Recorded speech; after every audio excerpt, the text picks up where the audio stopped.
Hey guys, and welcome back to more Paper Mario the Thousand Year Door. And by guys, I mean non-existent guys, because no one watches me right now. Or ever. I don't really know what my future's gonna be like. That's the fun of Let's Playing. See and find out. You could just go and do whatever you feel. Okay, that's enough about me rambling about Let's Playing. No one cares. Well, oh my god. I am so bad at this. Oh, I'll get better over time. Anyway, now, we have just reached Rogueport. And now it is time to find Professor Frankly, as Goombella instructed. But where to go? We'll see. Before we find Professor Frankly, let's explore the town a bit, because you guys care what the town looks like, right? Well, here's a house, here's an item shop, and here's a bed. Great town, eh? I'm not gonna go in detail of it, because it's not that important. Ugh, I don't care about you, Goombella. Anyway, let's, these signs, it changes at the end of each chapter, and it's cool what it says each time. So the sign is something I usually check when I play normally what it says, because I don't remember. I like to refresh my memory. So, let's see what it has to say now. And go away, mouse. I want to talk to the sign. Ugh, thank you. Wow, it actually listened to me. Did you see that? I was like, go away, mouse. And the mouse actually walked away. I can't believe that happened. Anyway, let's read the sign. Oh my god, my throat's hurting. Turf war between the Pianta Syndicate and the Robos. Robos? Is it Robos? Robos? I don't know, whatever. Best stay indoors. Anyway, let's check the back, because the back also has a sign. It's usually something like funny, like a graffiti corner, where like a bunch of like, because this is like a very sketchy town, as you probably couldn't tell, and it says something different each time. I saw the most beautiful, elegant princess in Rogueport. I think I'm smitten. Gee, I wonder who that is. Podley's best customer. Anyway, let's, before we go find Frankly, let's go this way, because there's something for us to do right now. We could do it anytime, but it's best to get it over and done with. Freeze!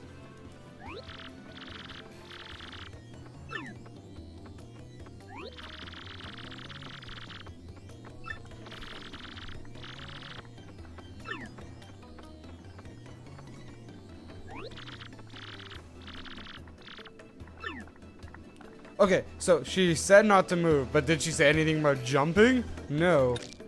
What? That doesn't make any sense!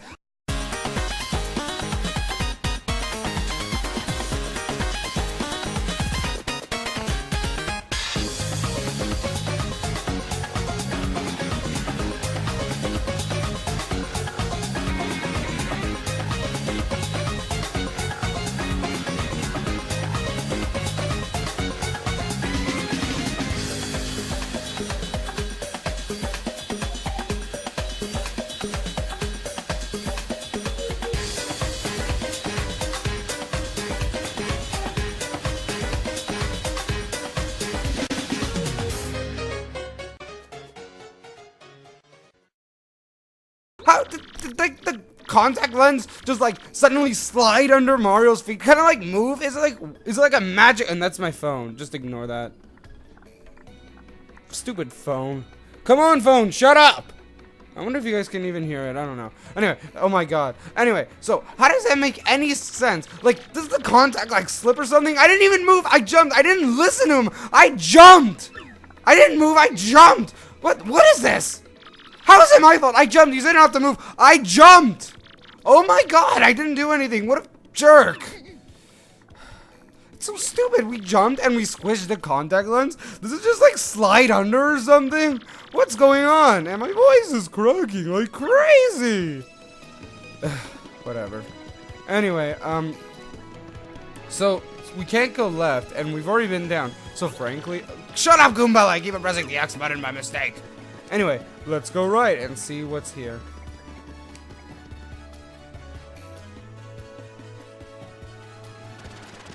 Jerk.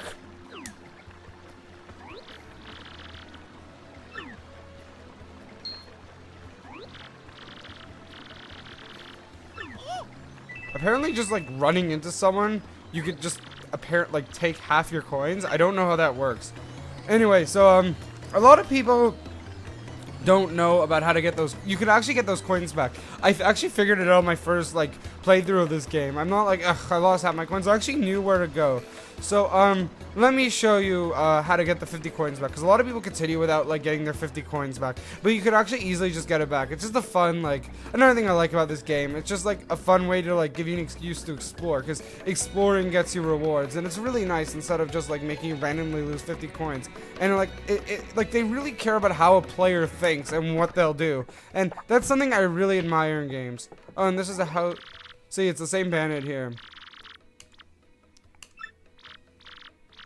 See, if you go to this house, you get the coins back. And as you can see, there's a lot of fruit flies in this house. Like, it's cool they programmed that too. Like, they actually, like, even though it's a really paper game, those fruit flies actually look kind of cool. I don't know. Like, I'm not really a good graphics judge, but it kind of looks kind of realistic. And why am I talking about fruit flies? That kind of reminds me of, a story. See, when, why do I keep on saying, Anyway, when I used to go to high school, God, why do I keep on saying, Anyway, when I used to go to high school, I would always go to my friend's house for lunch, and he'd give us lunch, like, every day, and it was really cool. But I wouldn't want to tell my mom, because my mom would get mad when I wouldn't eat her lunch. So, she'd give me lunch, and what I'd do is instead of throwing it out, I just put it in my locker. I don't know, I was a really revolting, well, I wasn't that revolting, I just was lazy. I didn't feel like finding a garbage and throwing them out every day. I just stored them in my locker, and over time, it built up, and I kept on forgetting. Oh, by the way, Professor Franklin's here, but let me finish my story. Anyway, so, what was I gonna say? Oh, right. So, the amount of sandwiches built up, and then, like, after, like, 2 months, there was, like, I kept on putting I don't know, I really didn't care about my locker. It was really disgusting. Anyway, there were fruit flies in my locker, like, literally. And then, when I saw those fruit flies, okay, I was like, okay, it's time to, get rid of these, and I threw them out. And here's Professor Franklin. But yeah, it was really disgusting. Like, when I was throwing them out, there was, like, blackness on the sandwich. It was really, really disgusting. I can't believe I did that. Like, you must think, like, really bad of me. But I was kind of stupid back then. I don't know. I wouldn't do that now. I just didn't really care. Anyway, pay attention to the story, because the story is, like, the main reason why I love this game. It's just, like, set up and stuff, but, like, it's really good. So I'm going to be quiet and let you read.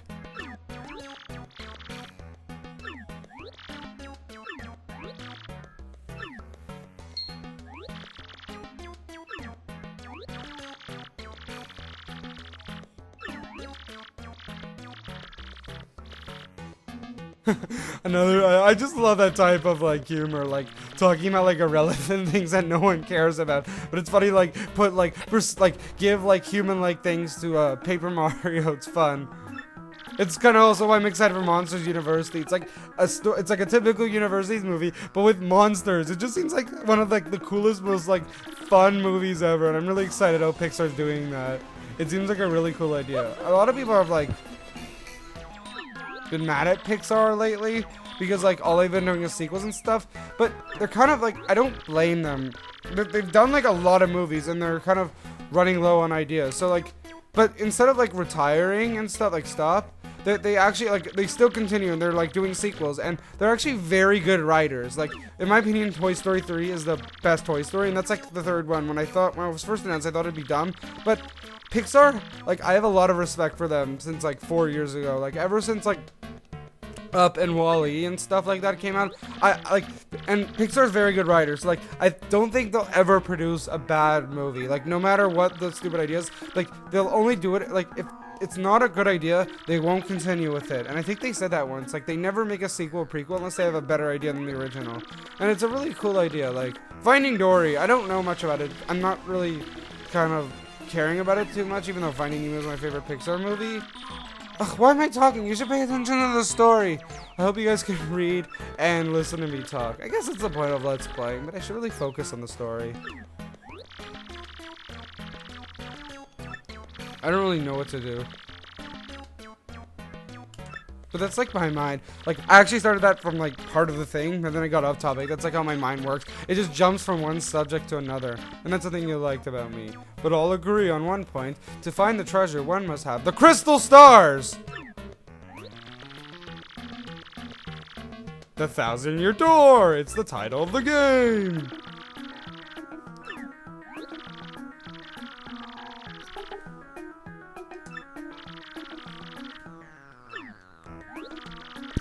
Hold the magical map aloft.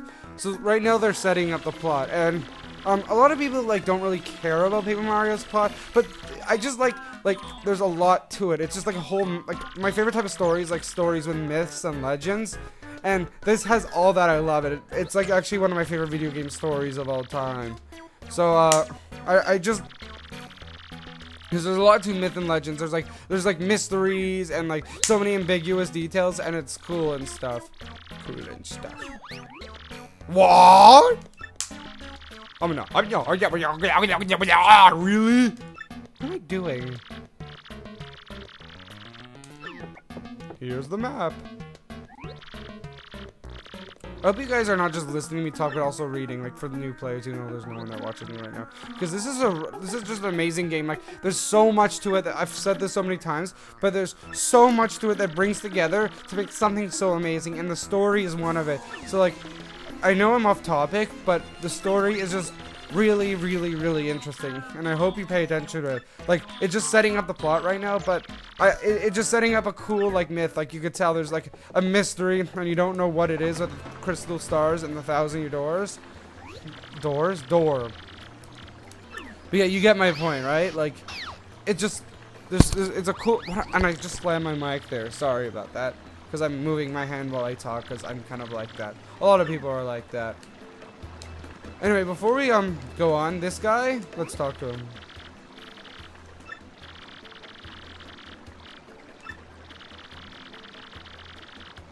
See, the thing is, you can either not pay, which there's nothing in the East right now, and every time you have to go through, you have to pay 10 coins, and that's a lot. And after like the end of this chapter, if you press I could take you, you'll battle him, and he's so easy to beat after the first chapter.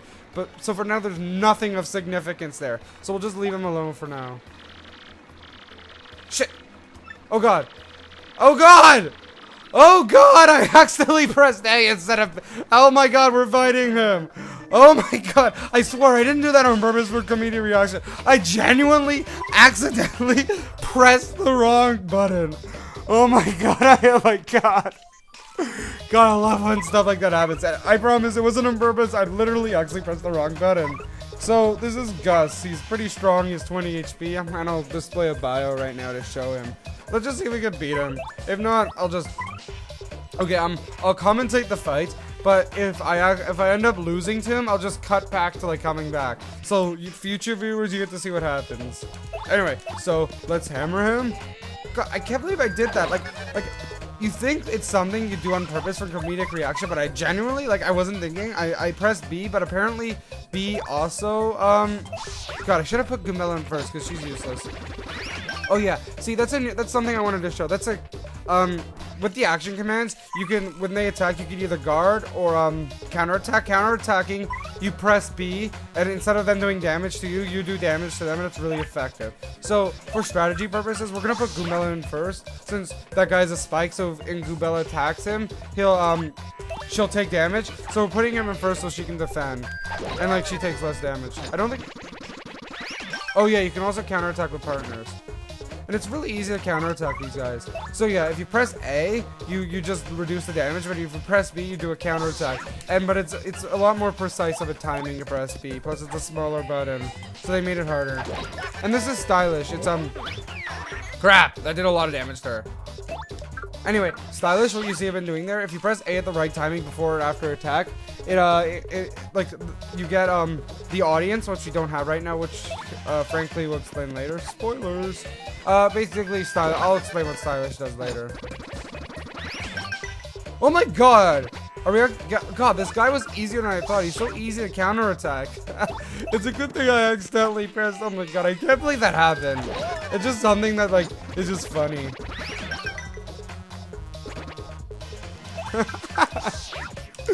Oh my god. Okay, let's see if we can beat him. Oh my god, will this guy die or not?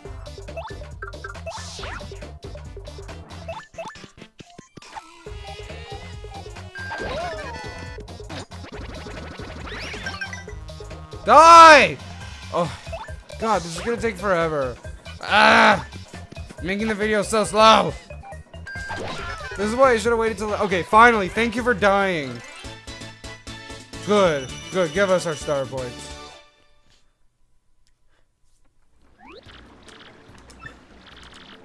Oh, here's a bit of fourth wall breaking. A humor I really love. Crud, you dumb video game heroes always pull this stuff. It's ridiculous. God, I love intelligent systems humor with their fourth wall breaking. It's just so funny. And I think we're gonna call it here. I was gonna go on a bit longer, but since that fight with Gus took a lot of time, that's gonna be it for now. So next time on Paper Mario: The Thousand Year Door, we'll go speak to Frankly, and we'll go through the pipe and see what's below. And I'll show the east section here when it becomes more relevant. Right now, there's absolutely nothing to do. There's just a bunch of houses, and one's locked and stuff. So I'll show it another time. See you guys then.